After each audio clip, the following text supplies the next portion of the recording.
এক মুহূর্তের জন্য নিজের চোখ দুটো বন্ধ করুন আর কল্পনা করুন আপনি সমুদ্রের তলদেশ থেকে প্রায় 7 মাইল নিচে একটা ল্যাবে আটকা পড়েছেন, যেখানে সূর্যের আলো পৌঁছানো তো দূরের কথা, পানির প্রচন্ড চাপে আপনার হাড়গোড় যে কোনো মুহূর্তে গুঁড়ো হয়ে যেতে পারে। চারিদিকে শুধু ঘুটঘুটে অন্ধকার, আর হঠাৎ শুরু হয় এক প্রলয়ঙ্করী ভূমিকম্প। কিন্তু ভূমিকম্পের থেকেও ভয়ানক কোনো কিছু যদি আপনাকে এই অন্ধকারে তাড়া করতে শুরু করে, কি মনে হয় আপনি কি পারবেন সেই দানবদের হাত থেকে বেঁচে ফিরে আসতে? এখান থেকেই শুরু হয় আমাদের আজকের মুভি আন্ডার ওয়াটারের সেই হাড় হিম করা গল্প। গল্পের শুরুতে আমরা দেখি আমাদের গল্পের মূল চরিত্র নোরা প্রাইসকে। নোরা একজন মেকানিক্যাল ইঞ্জিনিয়ার হিসেবে কাজ করে সমুদ্রের তলদেশে থাকা বিশাল এক ড্রিলিং স্টেশন কেপলার 822 এ। সকালে ব্রাশ করতে করতে নোরা হঠাৎই কিছু অদ্ভুত একটা কাঁপুনি টের পায়। সে একটু থমকে দাঁড়ায়, চারিদিকে তাকিয়ে কিছুটা অবাক আর ভয় পেয়ে যায়, কারণ সে এখন সমুদ্রের হাজার হাজার ফিট নিচে কাজ করছে, যেখানে সামান্য একটা লিক হওয়া মানেই মৃত্যু। নোরা মনে ভাবছিল, এতদিন এখানে থাকলে আসলে দিন রাত বোঝা যায় না, কখনো কখনো স্বপ্ন আর বাস্তবও কেমন যেন গুলিয়ে যায়। তবুও জীবনের তাগিদে তাকে এই কঠিন কাজ চালিয়ে যেতে হয়। হঠাৎ পুরো বেসের লাইটগুলো অদ্ভুতভাবে ব্লিঙ্ক করতে শুরু করে। ঠিক কি হচ্ছে সেটা দেখার জন্য নোরা একটু সামনে এগোয়। সে দেখতে পায় সিলিং থেকে পানি লিক হচ্ছে, আর কিছু বুঝে ওঠার আগেই এক বিশাল বিস্ফোরণে পুরো দেয়াল ভেঙে হু হু করে পানি ঢুকতে শুরু করে। নোরা 1 সেকেন্ড দেরি না করে চিৎকার করে দৌড়তে শুরু করে। সে অন্যদের জাগাতে থাকে। চারিদিকে শুধু বাঁচার জন্য মানুষের হাহাকার আর পানির প্রচন্ড গর্জন। নোরার পেছনেই দেয়ালগুলো তাসের ঘরের মতো ভেঙে পড়ছিল। সে যখন করিডর দিয়ে দৌড়াচ্ছিল তখন তার চোখ মুখে ছিল চরম অনিশ্চয়তা আর মৃত্যু ভয়। অনেক কষ্টে সে একটা সেফটি গেটের সামনে পৌঁছয় এবং রদ্রিগো নামের একজনকে দেখতে পায়। দরজাটা লক হচ্ছিল না। নোরা নিজের জীবনের তোয়াক্কা না করে সেই দরজাটা টেনে ধরে। ঠিক তখনই আরো কিছু লোক চিৎকার করতে করতে ওই দরজার দিকে আসছিল, কিন্তু তারা পৌঁছানোর আগেই প্রচন্ড পানির স্রোত তাদের গিলে ফেলে। নোরা নিরুপায় হয়ে শেষের মুহূর্তে দরজা বন্ধ করে দেয় এবং চারপাশে এক অদ্ভুত নিস্তব্ধতা নেমে আসে। তারা বুঝতে পারে কন্ট্রোল রুমের সাথে যোগাযোগ পুরো কেটে গেছে। ঠিক তখনই বাইরে থেকে এক অদ্ভুত আর ভয়ঙ্কর শব্দ আসে, যেন কোনো এক বিশাল শক্তিশালী কিছু স্টেশনের দেয়ালে অনবরত আঘাত করছে। নোরা আর রদ্রিগো একে অপরকে আঁকড়ে ধরে থাকে। তারা পডের দিকে যাওয়ার চেষ্টা করে। ভাঙা বেসের ভিতর দিয়ে হামাগুড়ি দিয়ে তারা যখন সার্ভার রুমে পৌঁছয় তখন চারিদিকে শুধু ধোঁয়া আর আগুনের ফুলকি।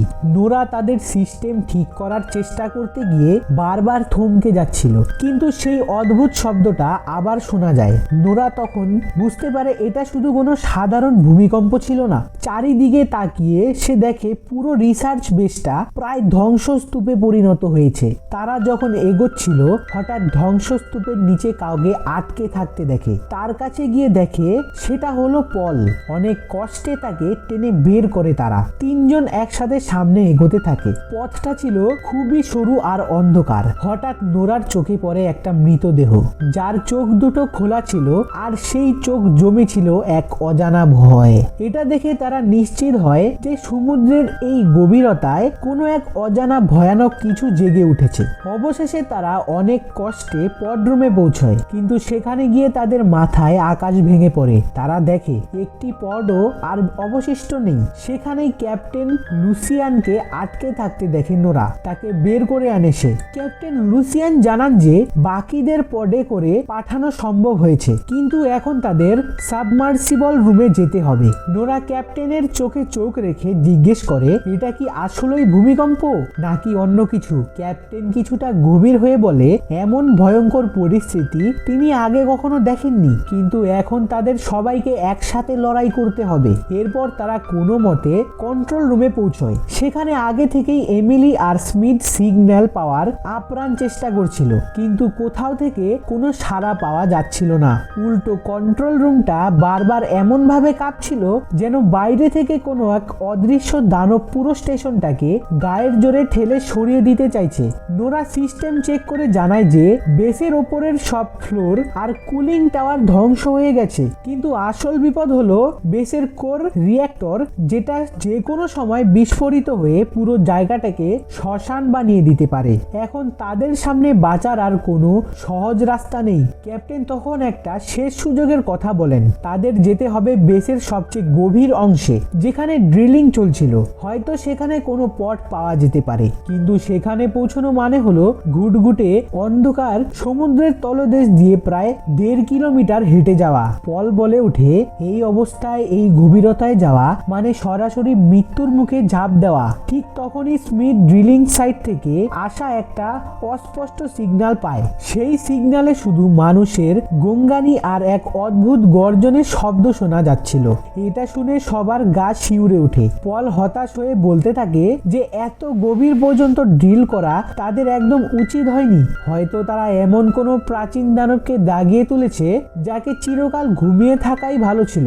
আর কোনো উপায় না থাকায় সবাই ভারী আন্ডার ওয়াটার প্রেসার স্যুট পরে নেয়। সমুদ্রের প্রচন্ড চাপ থেকে বাঁচতে এই স্যুট এখন তাদের শেষ ভরসা। কিন্তু সমুদ্রে নামার সাথে সাথেই এক মর্মান্তিক ঘটনা ঘটে। হঠাৎ রদ্রিগোর হেলমেটে একটা ফাটল দেখা দেয়, আর মুহূর্তের মধ্যে পানির চাপে তার পুরো শরীর চূর্ণ বিচূর্ণ হয়ে যায়। চোখের সামনে বন্ধুর এই বিভৎস মৃত্যু দেখে নোরা আর বাকিরা একেবারে ভেঙে পড়ে। কিন্তু এখানে 1 সেকেন্ডও থেমে থাকা মানেই মৃত্যু। নোরা যখন চারপাশে সীমাহীন অন্ধকারের দিকে তাকায় তখন তার মনে হয় এই নীরবতা মহাকাশের থেকে অনেক বেশি ভয়ঙ্কর। তারা কোনো মতে কার্গো লিফটের ওপর উঠে ভেতরে ঢুকে পড়ে। ক্যাপ্টেন সবাইকে সাবধান করে দেন যে যত দ্রুত সম্ভব এই ধ্বংস হয়ে যাওয়া বেস থেকে দূরে সরে যেতে হবে। লিফট যখন তাদের আরো গভীরে নিয়ে যাচ্ছিল তখন স্ক্রিনে একটা ভাঙা পথ থেকে সাহায্যের সিগন্যাল ভেসে ওঠে। ক্যাপ্টেন লিফট থামিয়ে পল আর স্মিথকে বাইরে গিয়ে চেক করতে বলেন। তারা আবার সেই অন্ধকার পানিতে নামে। চারিদিকে এত অন্ধকার যে ফ্ল্যাশ লাইটের আলো যেন হারিয়ে যাচ্ছে। স্মিথের বারবার মনে হচ্ছিল কেউ একজন তাদের অনুসরণ করছে। অবশেষে তারা পথটার কাছে পৌঁছয়, কিন্তু দেখে ওটা এক অদ্ভুত চিপচিপে আঠালো পদার্থের ঢাকা। ভেতরে কেউ নেই, তবে তারা কেবলের মধ্যে জড়িয়ে থাকা এক মৃতদেহ খুঁজে পায়। ক্যাপ্টেন তাদের দ্রুত ফিরে আসতে বললেও ঠিক তখনই তারা দেখে ওই মরা দেহের ভেতর থেকে কিছু একটা নড়াচড়া করে বেরিয়ে আসছে। পল কিছু বুঝে ওঠার আগেই এক অদ্ভুত ছোট প্রাণী তার উপর আক্রমণ করে বসে। স্মিথ কোনো মতে সেই প্রাণীটাকে পিটিয়ে মেরে ফেলে এবং সেটাকে সাথে নিয়ে লিফটে ফিরে আসে। পল কাঁপতে কাঁপতে বলে যে এই প্রাণীটা ভেতর থেকে মানুষটাকে খাচ্ছিল। এমিলি প্রাণীটার ধারালো নখ আর গঠন দেখে আঁতকে ওঠে। সে বলে ড্রিলিং করতে গিয়ে তারা হয়তো এমন একটা নরকের দরজা খুলে ফেলেছে যেখানে এই দানবরা রাজত্ব করে। হঠাৎ লিফটের সব পাওয়ার চলে যায়। নোরা সিস্টেম রিবুট করার চেষ্টা করছে, কিন্তু লিফট নিচে নামার সাথে সাথে বাইরে থেকে কোনো এক বিশাল শক্তি ওটাকে ধাক্কা দিতে থাকে। পল সেই ছোট প্রাণীটার দিকে তাকিয়ে ভাবতে থাকে বাইরে কি এটার মা অপেক্ষা করছে? তাহলে তো তারা বিশাল বিপদে আছে। লিফটের ভেতর সবাই তখন একদম চুপচাপ। হঠাৎ ক্যাপ্টেন যখন ওপরে লাইট ফেলে তখন তারা দেখতে পায় এক বিশাল দানবীয় প্রাণী কাচের দেওয়ালে আঘাত করছে। ঠিক পরেই ওপরে একটা বিশাল বিস্ফোরণ ঘটে, যার আলো সমুদ্রের তলদেশকে দিনের মতো উজ্জ্বল করে দেয়। সেই ধাক্কায় লিফটের কেবল ছিঁড়ে যায় আর লিফটটা দ্রুত নিচে পড়তে থাকে। সবাই কোনো মতে হেলমেট পরে নিয়ে সমুদ্রের তলায় আছড়ে পড়ার আগেই বেরিয়ে আসে। চারিদিকে তখন মেটাল আর